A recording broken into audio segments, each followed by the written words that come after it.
Vou mudar um pouquinho de assunto agora, porque a Americanas entregou nesta semana um plano de recuperação judicial à 4ª Vara Empresarial do Rio de Janeiro.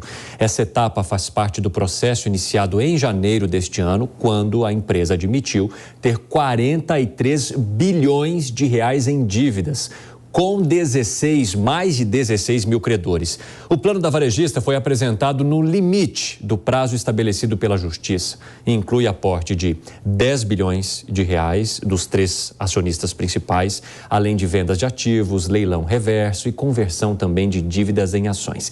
Entre os bens a serem vendidos estão uma aeronave avaliada em mais de 40 milhões de reais e também uma rede de hortifruti que faz parte do grupo. Quem vai nos ajudar a entender um pouco mais essa negociação judicial do Grupo Americanas, que tanto chamou a atenção, é o advogado Fernando Brandariz, especializado em direito empresarial. Doutor Fernando, seja muito bem-vindo. É um prazer falar contigo. Esse assunto ele é tão complicado, ele é tão denso, né? E sempre que a gente fala de recuperação judicial, de vendas de ações, será que vai dar certo? Será que a empresa consegue ter novamente uma saúde financeira? Esses primeiros passos, eles são suficientes para o que a Americanas precisa depois desse rombo bilionário que ela apresentou? Bem-vindo. Obrigado, Diogo. Obrigado, Evandro. Boa tarde a todos. É um primeiro sinal. Eu acho que um plano de recuperação judicial apresentado, ele eventualmente pode ter as suas objeções, os credores vão brigar por menos prazo, taxa de juros aqui, taxa de juros ali, enfim, mas é um bom plano principalmente quando tem essa alavancagem do capital, né? Se emitido as ações ao mercado, talvez seja os próprios 3G que adquiram parte ou grande parte dessas ações, e se for possível um grande outro investidor também apostar no grupo Lojas Americanas, acho que é totalmente viável a reestruturação e o encaminhamento dela para o sucesso. E de que forma que o prazo ele vai agora influenciar? Em quanto tempo você estima que essas questões elas possam começar a ser sanadas? Qual que é o tempo que se leva para se apresentar as questões à justiça, para conseguir de fato retomar uma operação, mesmo que parcial nessas empresas? Como que tudo isso funciona, Fernando?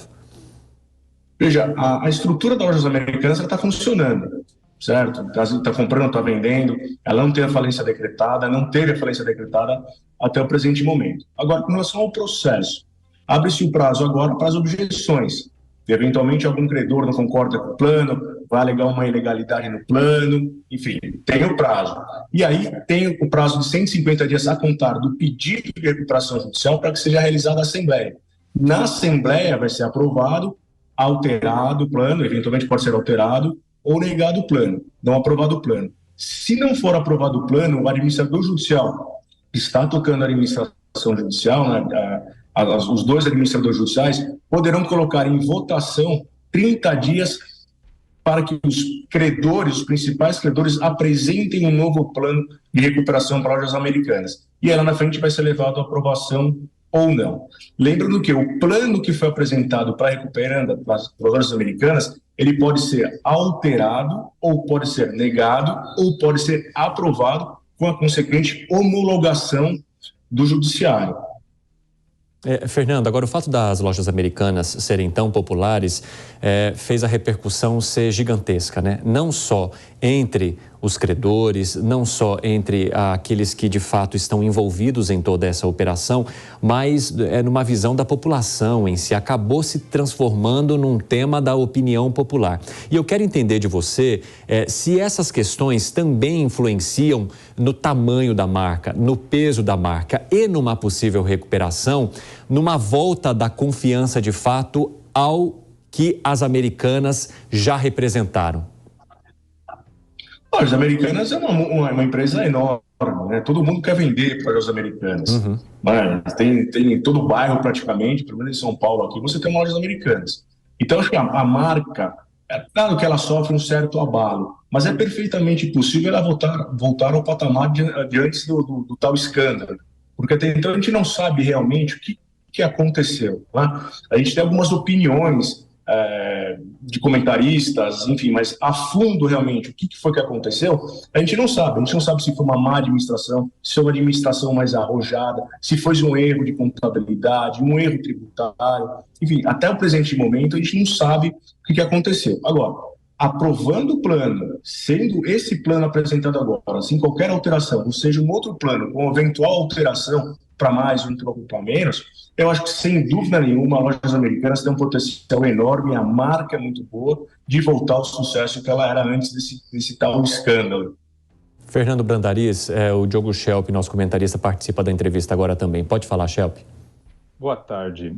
Quando uma empresa entra em recuperação judicial, geralmente aqueles que mais são prejudicados são os trabalhadores e os fornecedores, pequenos fornecedores. Por exemplo, um trabalhador que foi demitido recentemente e uma empresa entra em recuperação judicial, ele muitas vezes não recebe a rescisão de trabalho, fica ali dependendo apenas do saldo do FGTS que ele consegue sacar e fica esperando até que se aprove, né, o plano de recuperação judicial para que seja pago. Isso, para pessoas que têm uma renda mais baixa, por exemplo, pode ser desastroso. Recentemente, a Americanas, inclusive, conseguiu uma autorização judicial para pagar, antes mesmo da aprovação do plano de recuperação judicial, para pagar esses credores trabalhistas e pequenos fornecedores antes do resto, antes da aprovação do plano. O Banco Safra entrou com uma liminar e conseguiu impedir esse pagamento, que era de cerca de 300 milhões de reais, pouco perto de toda a dívida do banco. Você considera que a lei de recuperação judicial brasileira podia ser melhor no sentido de proteger mais os credores trabalhistas?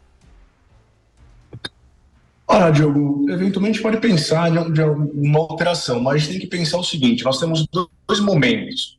O momento anterior à recuperação judicial, ao pedido de recuperação judicial, esses credores se submetem ao plano de recuperação judicial, o qual foi apresentado agora, serão pagos em 30 dias após a homologação do plano de recuperação judicial. E nós temos os trabalhadores que foram dispensados após o pedido de recuperação judicial. Esses que foram demitidos após ou pediram sua rescisão do contrato de trabalho devem receber fora do plano, eles não se submetem ao plano de recuperação judicial.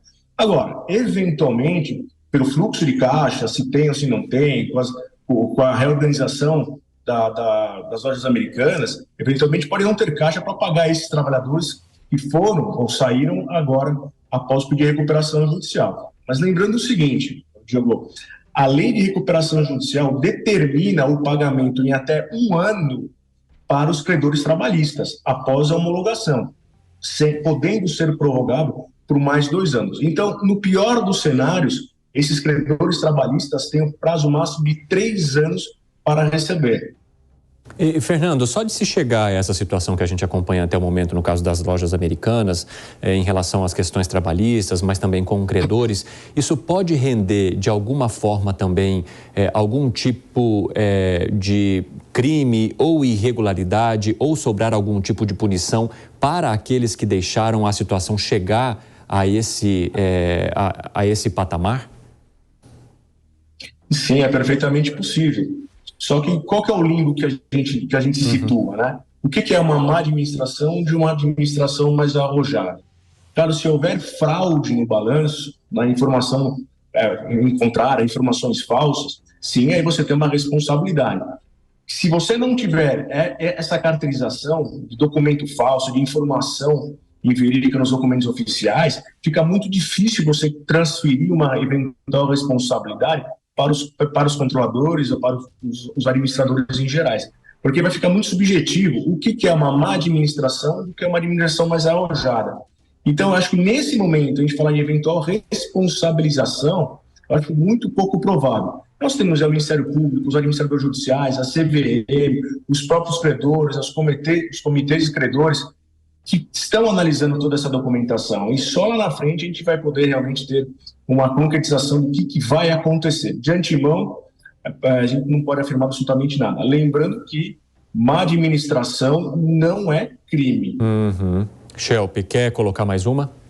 Sim, no caso do plano de recuperação que foi apresentado, de que forma isso impacta, em termos de proporção daquilo que é devido, impacta nos grandes credores? Por exemplo, a Caixa Econômica Federal teve que provisionar um valor de bastante alto, aí, de quase 300 milhões, justamente considerando as perdas que vai ter, que poderá vir a ter com a aprovação do plano. Qual é a proporção, geralmente, em casos grandes de recuperação judicial como esse? Do tamanho da recuperação judicial das lojas americanas, é uma das maiores, está entre as 4, 5 maiores. Eventualmente, você tem um abalo significativo em eventuais credores, salvo raras exceções bancárias, mas alguns prestadores de serviços, fornecedores de mercadoria, você tem um grande abalo e você tem um efeito cascata nisso, né? Que esse camarada, muitas vezes ele tem o seu faturamento, no caso, por exemplo, das lojas americanas, ele tem lá seus 60%, 70%, 80%, 90% do teu faturamento nas lojas americanas, e as lojas americanas, ela entra com a recuperação judicial, e ainda eventualmente ela pede um deságio de 50%, 70%, 80%, e tem um abalo, e qual que é a consequência? De duas, ou ele vai entrar em falência, ou ele vai pedir uma recuperação judicial para tentar resguardar os seus direitos e eventuais credores que ele tem. Mas o abalo, ele é grande. Em termos de resquícios ou de consequências para o consumidor, esse abalo ele acaba gerando também, porque ao diminuir a confiança daqueles que têm os seus produtos vendidos pela Americanas ou que faz negociações com Americanas, isso pode mexer também com essa base de preços e, consequentemente, levar essa consequência final para quem compra esse produto, Fernando? O consumidor ele fica um pouco com receio de não receber a mercadoria, né?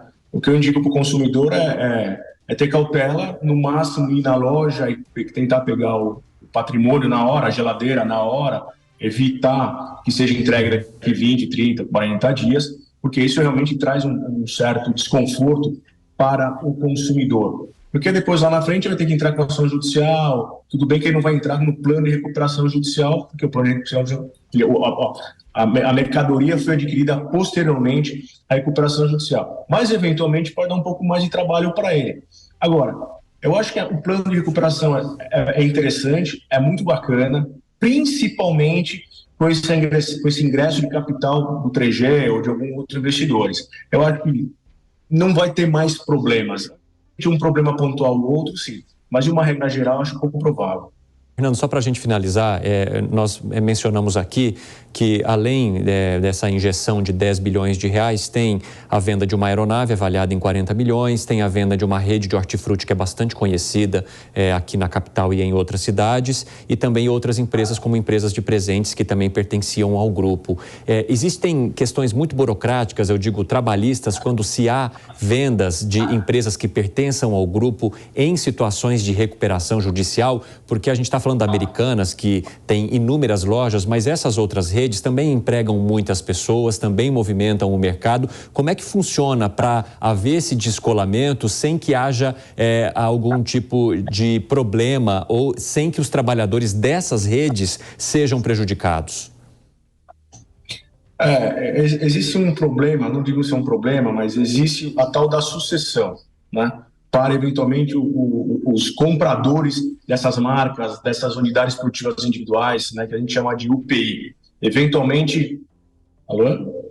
Oi, estou ouvindo, pode continuar. Oi, é que mudou a imagem aqui, eu me perdi. Pode continuar. Então, isso tá no plano de recuperação judicial, a venda disso. E quem adquirir a marca, essas máquinas, ou essas lojas, não vão receber qualquer tipo de sucessão de eventual quebradeira ou eventual falência das lojas americanas. Então, esse investidor que adquiriu essa marca, essa unidade produtiva individual, não vai ter qualquer responsabilidade por uma eventual falência das lojas americanas.